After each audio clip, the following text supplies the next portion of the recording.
So hey everybody, this is Darren Francis and Michael Narea from Transcend Network.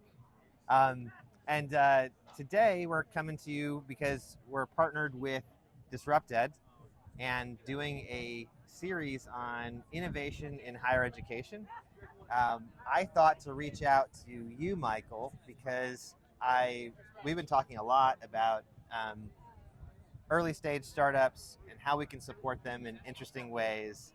And you guys do a lot of work with kind of across education, K-12, workforce, whatever. Yeah. So I thought it would be great to get kind of the investor side of the story a little bit from you in terms of how things are going in the market and what you guys are seeing and um, where growth is coming in your world as well. And I'd love to keep it focused on innovative things. So even innovation in the world of finance and innovation in the world of getting some of these companies off the ground. Yeah. And some of what it takes to do that. Yeah. So if that's cool, why don't we start with just a little bit about your background and before you got into Transcend, like tell me a little bit about you. Yeah, happy to. Thanks, Darren, for having me on. Really excited for this. Yeah, a little bit about my background. I'm 34 now, got a 2-year-old son, probably more on the way. That's going to be an exciting journey the next 10 years. But if I look back at the last 15, I was a chemical engineer in undergrad, like 18 to 22. Chemical engineer, Northwestern University Engineering. Yeah. And the dean of our engineering school had every engineer take 2 years of human-centered design coursework. A lot of us learned how to empathize, listen to people, do observation studies before we even built any product, any service, any engineered design. Right. Fundamentally changed my entire life because until then, I thought school was getting test scores, doing really well, and trying to get into the best college I could. And then all of a sudden, I'm going through these experiences where we're not going to do test scores. We're just going to learn how to listen to people and get the deeper meaning of why they feel certain ways and how we turn that into products and engineered designs. Anyway, that was so life-changing for 10 of us at the university stage that we started a club called Design for America that a lot of these students ended up scaling it to 40 universities across the United States to teach human-centered design to college students all over the US. I took it to high schools in South Florida after I graduated, so I never went into engineering. I graduated, I'm a chemical engineer by training, but I just went to the education space because I believed in this way of thinking, and I thought earlier students should get access to this way of thinking. And right. So did that for a bit, burned out quite a bit as an early entrepreneur in my 20s, and then hopped to more the accelerator side, working at GSV actually in 2015 for their pre-seed incubation lab they had at the time in Redwood City, California.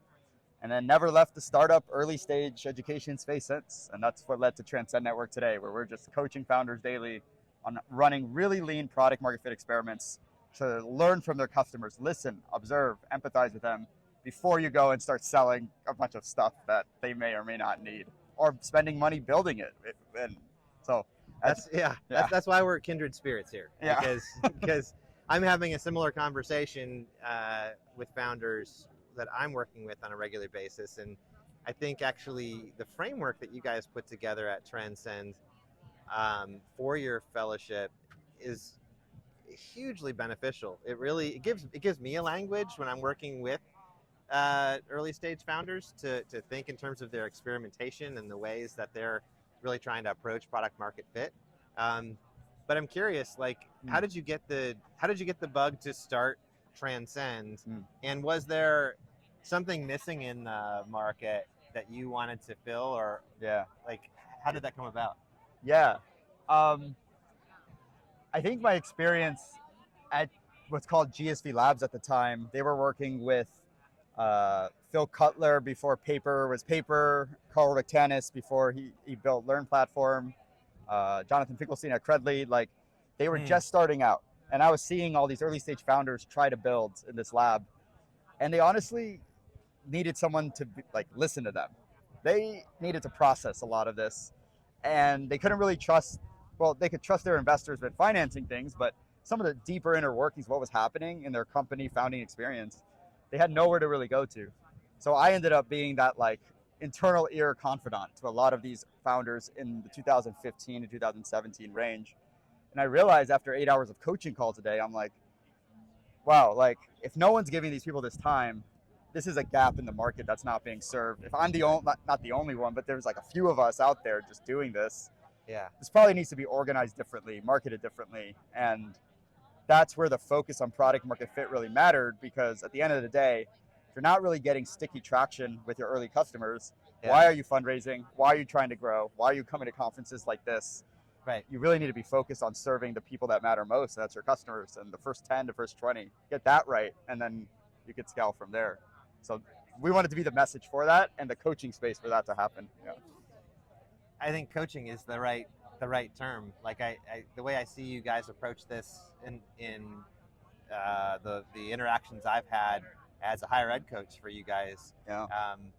It's what it is. It's really a safe space to have conversations that, and then people are feeling pretty emboldened to be, to set aside maybe some of their typical positioning and thoughts and say, all right, here's where I'm really struggling.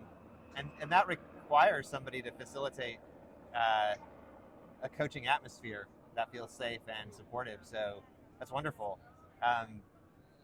So I'm curious, like in today's market, what do you see coming in on the education space? What are you looking for, given sort of the dynamics of the market today? Yeah, it's a good question. I think the way we approach things is we serve like 4 broad, like ideal customer personas through our companies that we work with. Okay. Our companies that come to Transcend Network are either serving parents that are trying to figure out what's best for their children. They're either serving educators and administrators inside traditional school systems in higher ed or K-12. And then they're serving workers in the corporate space or in companies. Yeah. And then the students, which are learners, are, at all different ages, adult learners down to early childhood. And when we think about serving those 4 customer personas broadly, I think what's going to be happening is AI is slowly making those 4 roles, parent, worker, learner, I missed one. What Educator? An educator, yeah. AI is slowly making each of those roles more and more efficient. 1 hour at a time here, 2 hours here, preparing for parent reviews in a school setting. Like, let's optimize that. And I think what's going to be happening is people and companies and organizations can decide, okay, that extra time we're getting back, how do we want to use that? Do we want to give people more work, or do we want to like really listen to the deeper talents and bring them out so they could continue to add value to the organization? Or maybe people decide to go use that time more with their families. Others will start a side business. And I think that's the revolution in the future of learning and work that's happening, is the technologies that are being designed around Transcend Network here at the summit are starting to make lives more efficient. And we have the choice. You have the choice now of what you want to do with that time. And that's like pretty empowering, I think, if you, at all levels of the socioeconomic spectrum. Like, right. If I'm not very wealthy, maybe I start, generating more wealth in that time. Yeah. If I am really wealthy, maybe I'm spending more time with my kids. I don't have to work as hard. Like, right. Yeah. I was talking to somebody else about the AI show, kind of picking up on what you're saying, and one of our initial reactions to the AI show was, well, it's all about AI, but is that really all encompassing? And for the people for the personas that are here at the conference, right? Those personas are here at the conference in one form or another, right? Yeah. And I think the interesting thing, I don't know, to me, is that really what you're seeing in that small AI show, because it's really just a small sampling of what's out there, is just as you said, it's work across every possible slice of people's lives, leveraging AI in education. And it could be workforce, it could be early childhood, it could be, but it's not just about delivery anymore. It's about so many other things. I wonder, does it make it does it make it so much easier then to create new businesses that you think that a lot more businesses will sort of come about as a result of AI? Like, how do you look at it from an investment perspective? Yeah, before I get to investment perspectives, I think in the next 10 years, you really have the opportunity to, if you get very focused on a niche ideal customer persona, you can probably get 100 to 1,000 customers in that niche and just own that niche and be running a 6 to 7 figure business with you, some AI, and maybe like one other technical person. Right. And you now have a bootstrap lifestyle business, or it could be more if you want it. So before you even think about investment, I think with AI and just a little bit of agency and a little bit of guts in some ways, you could really, whether it's for an hour a day after work or like, all day on the weekends, you could really start to generate these new businesses that are adding value to this new society that's shaping. So that's what's exciting about this space and a Transcend network is we're getting people bootstrapping businesses, getting to 50K a year in revenue off of like just passion and side time. Right. Now, when we think about investment, it's like, okay, everybody's able to build a 6-figure business now in the future with AI. Who's actually looking to build a bigger business, build a movement, not a lifestyle business, but something that can scale to multiple people around the world? And maybe multiple, like thousands, tens of thousands of people in that niche, maybe not even like changing your niche all that much. Right. Staying committed to your ICP, not going too broad that you're so diluted on what your mission is and what your brand is. So really keeping founders focused, I think, is the biggest challenge in what becomes investable and not. When they go too broad, it's hard to see how it's differentiated. If they stay really focused, then becomes more investable like they kind of own that corner of the market. Like I think investors are really attracted to that, especially in this market at this time where no one knows what's going to happen. So right. No, that makes really good sense.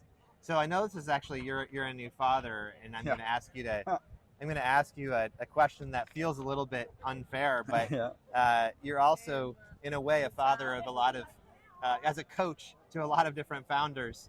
It's probably hard to do this, but I'm curious, what companies you've worked with in the last year just stand out as just doing something really exceptionally interesting or different that maybe as a result of AI that you could talk about? I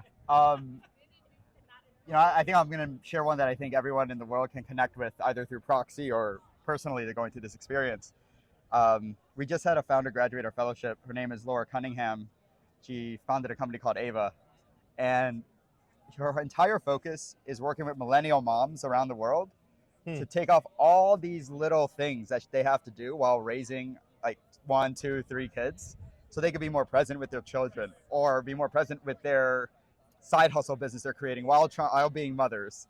And things like signing their kids up for camp or like ordering the right food every week. Can you leverage AI for all of these small tasks? Give the moms back 10 to 15 hours a week of their time, and they can be more present with their kids. And that's something that is like a great use of AI. It's like not replacing human presence. It's taking all the things we don't want to be doing so we be fully present with our people. That's awesome. That's great. And think about the cognitive development of kids when mothers can be more present, or fathers. This could be used by fathers as well, can be more present with their children. Sure. That primary attachment figure is now more present. They feel more safe. They're more emotionally regulated, and maybe downstream you have less problems and more focus in classrooms because of that. And right. As a society, we all benefit from this concept as well. Wow, that's great. Well, look, last question for you. I know your time's, we're all pretty busy here, and I'm sure you're extremely busy here, so I appreciate you taking the time. But the last question I have for you is just looking out at what's happening here. What stands out at ASU GSV this year to you most? I mean, whether it's an individual speaker or a theme or an idea that's come across.